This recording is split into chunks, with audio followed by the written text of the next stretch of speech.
ఓం శ్రీ గురుభ్యో నమ. శ్రీ మహాగణాధిపతయ నమ. దేవప్రసమేక్షలు స్వాగతం. మేషరాశి. ఈ మేషరాశిలో అశ్విని నక్షత్రం 4 పాదాలు, భరణి నక్షత్రం 4 పాదాలు, కృతికా నక్షత్రం మొదటి పాదం ఉంటాయి. మీ అందరికీ 2026 సంవత్సరం మే నెల 1 నుంచి 15 వరకు ఎలా ఉండదో చూద్దాం. మిత్రులకి 2 ముఖ్యమైన సూచనలు. ఈ ప్రతి నెల జరుగుతున్నటువంటి నవగ్రహ నక్షత్ర పరిహార హోమాలు 2వ తేదీ జరుగుతాయి. లేవిటీల కాస్ట్ వస్తుంది చూడండి.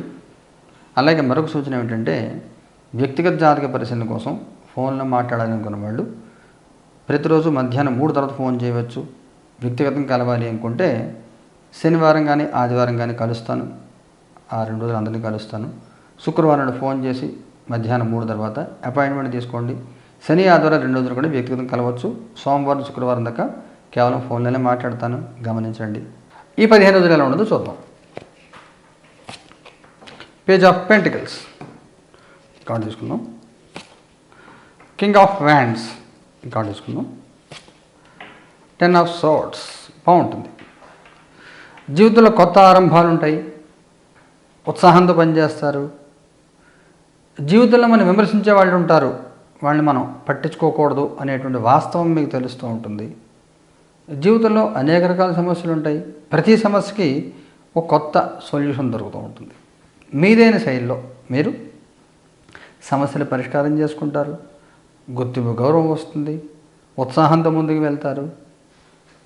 జీవితంలో కొత్తదనాన్ని చూసే ప్రయత్నం చేస్తారు. జీవితంలో కొత్తదనాన్ని చూడాలి. సమాజాన్ని మీరు చూసే కోణం మారాలి.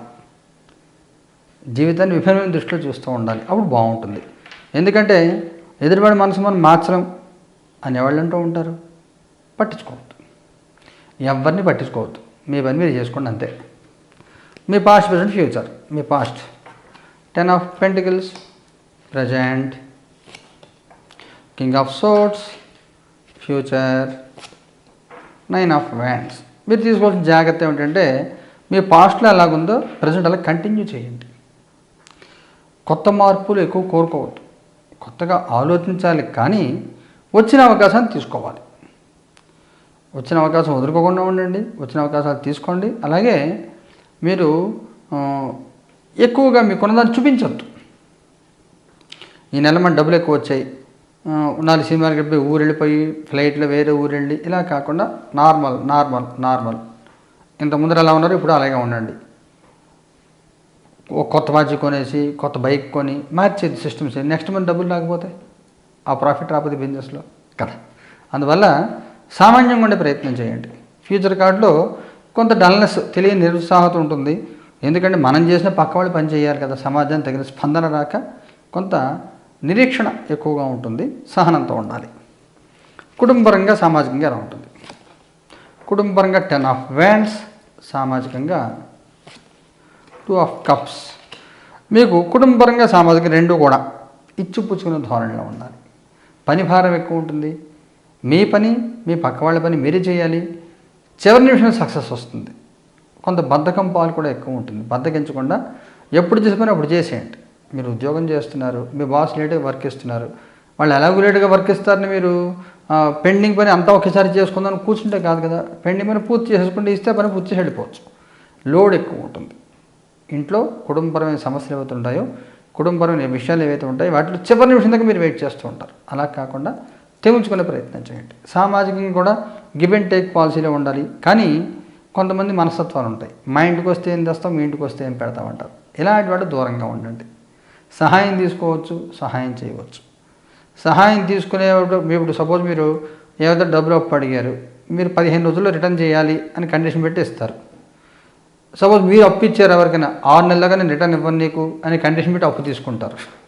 మీ దగ్గర తీసుకున్నప్పుడు 6 నెలలు అడుగుతారు టైం, మీకు ఇచ్చినప్పుడు 15 రోజులు ఇచ్చేయంటారు. ఈ రకమైన మనుషులు మనస్తత్వాలు ఉంటాయి.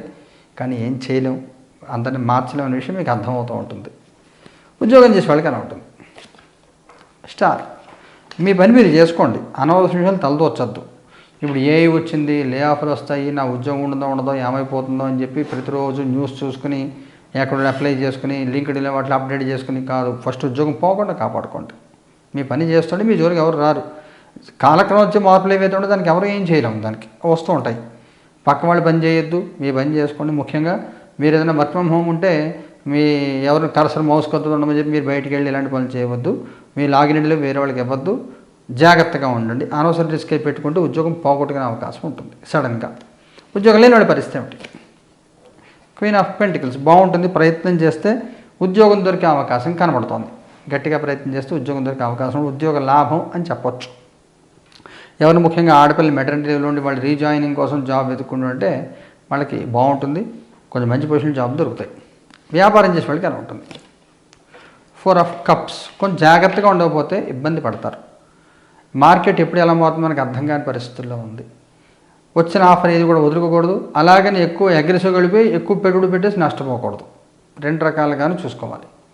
నష్టపోవద్దు, నిదానంగా కూడా ఉండదు. సమయాన్ని తగినట్టుగా స్పందించాలి. నాకు చాలు అని ఇంట్లో కూర్చోకూడదు. చాలామంది గోల్డ్ బిజినెస్ చేసేవాళ్ళు మనకి ఆ మధ్యకాలంలో వెండి బంగారం బాగా రేట్లు పెరిగినప్పుడు వెండి స్టాక్ ఉంటుంది. అది 4 లక్షలు రీచ్ అయిపోయినప్పుడు ఉన్న స్టాక్ మొత్తం అమ్మేసి డబ్బులు తీసుకుని ప్రశాంతంగా వేరే బిజినెస్లోకి వెళ్ళిపోయారు. అది టైం పట్టుకోవడం. నాకు చాలని కూర్చోగానే వచ్చిందని ఒడిసి పట్టుకోవాలి, దాన్ని వదలకూడదు. ఈ రకమైన జాగ్రత్త వ్యాపారం చేసే వాళ్ళు ఉండాలి. మోసపోకుండా చూసుకోండి.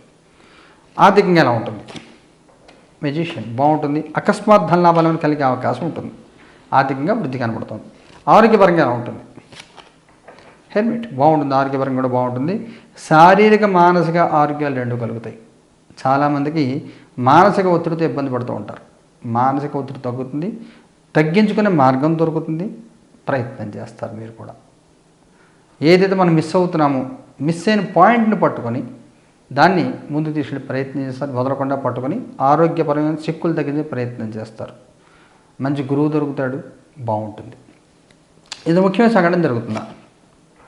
6 ఆఫ్ వ్యాండ్స్ మీకు కుటుంబపరంగా అన్నప్పుడు 10 ఆఫ్ వ్యాండ్స్ వచ్చింది కదా.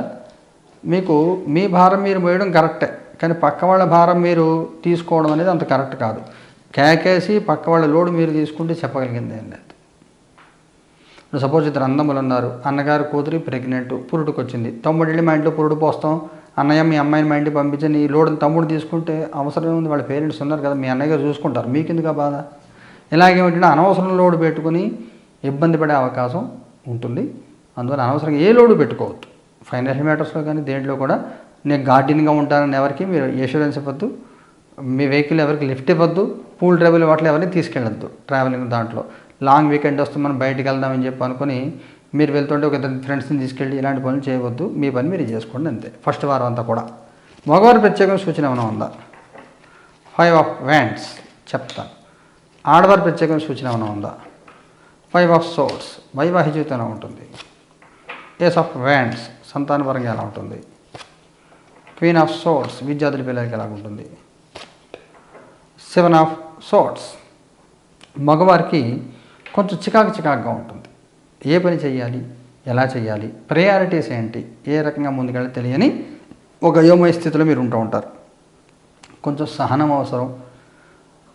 ఎవరిని కాదనద్దు, అందరు చెప్పింది చేయాలనుకోవద్దు. ఇష్టమైంది వినాలి, కష్టమైంది వదిలేయాలి. నో అని అనకపోయినా కానీ చెయ్యొద్దు. మీ వీలు బట్టి మీరు చేసుకోండి. అంతర్మథనం ఉంటుంది.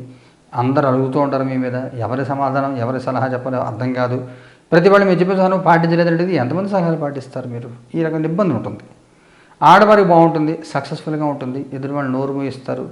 ఘర్షణ వాతావరణం లేకుండా చేసుకుంటారు.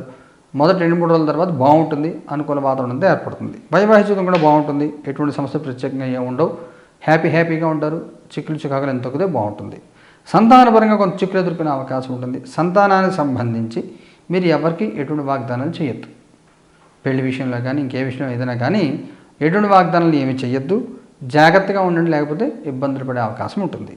విద్యార్థుల పెళ్ళిలో కూడా మీ పర్సనల్ మ్యాటర్స్ బయటకి ఎవరికి చెప్పొద్దు. మీ క్యాంపస్ ఇంటర్వ్యూస్ కానీ జాబ్ ప్రిపరేషన్స్ కానీ జాబ్ ఆఫర్స్ కానీ ఇవన్నీ కూడా ఎవరికి ఏం చెప్పొద్దు. మౌనంగా ఉండండి, జాగ్రత్తగా ఉండండి. పర్సనల్ మ్యాటర్స్ ఎవరికి చెప్పొద్దు. నక్షత్రాల వారిగా తీసుకుంటే అశ్విన్ వారికి ఎలా ఉంటుంది? 8 ఆఫ్ వ్యాండ్స్ భరణి వాళ్ళకి ఎలా ఉంటుంది? 3 ఆఫ్ పెంటికల్స్ కృతిక మొదటి పాదం వాళ్ళకి ఎలా ఉంటుంది? ఏస్ ఆఫ్ సోర్డ్స్ బాగుంటుంది. అశ్విన్ నక్షత్రం మొదటి పాదం వాళ్ళకి 2వ వారంతో అనుకూల వాతావరణం ఉంటుంది. సమస్యలు తీరుతాయి, చిక్కులు తీరుతాయి. ప్రతి సమస్యకి పరిష్కారం దొరుకుతుంది. ప్రశాంతమైన వాతావరణం ఉంటుంది. కొత్త మార్గాల్లో జీవన ప్రయాణం సాగిస్తారు. బాగుంటుంది. భరణి నక్షత్రం వాళ్ళకి కొంత సహాయాలు దొరుకుతూ ఉంటాయి. కాలానికి తల వంచాలి. కాలాన్ని తల వంచి అనుకూల సమయం కోసం వేచి చూస్తూ ఉండాలి. కృతి మొదటి వాళ్ళకి బాగుంటుంది. మొదటి పాదం వాళ్ళకి ఉద్యోగ లాభాలు కలుగుతాయి, గౌరవం పెరుగుతుంది, గౌరవ మర్యాదలు పెరుగుతాయి, అనుకూల వాతావరణం అంతా కూడా ఉంటుంది. పరిహారం ఏం చేసుకోవాలి? అశ్విన్ వాళ్ళు ఏం పరిహారం చేయాలి? సన్ ఆదిత్య హృదయం పారాయణ చేసుకోండి, సూర్య భగవాన్ని ఆరాధన చేయండి. భరణి వాళ్ళు ఏం చేయాలి? 9 ఆఫ్ సోర్డ్స్. ఒకసారి మీ జాతకం చూపించుకుని తగిన పరిహారం చేయించుకోండి. నవగ్రహాలకు ప్రదక్షిణాలు చేయండి. కృతి మొదటి పాదం వాళ్ళు ఏం చేయాలి? స్ట్రెంగ్త్. సూర్యుని దుర్గమ్మని ఆరాధన చేయండి. ఓం హ్రీం దుమ్ జ్వల జ్వల సూర్యుని దుష్టగ్రహాను హుం ఫట్ స్పహాన్ని సూర్యుని దుర్గమ్మని జపం చేసుకొని బాగుంటుంది. ఈ పరిహారాలను కూడా లైవ్ టెలికాస్ట్ చూడండి. మీరు మీ అందరి సకల శుభాలు కలగాలి. శుభం భూయాత్.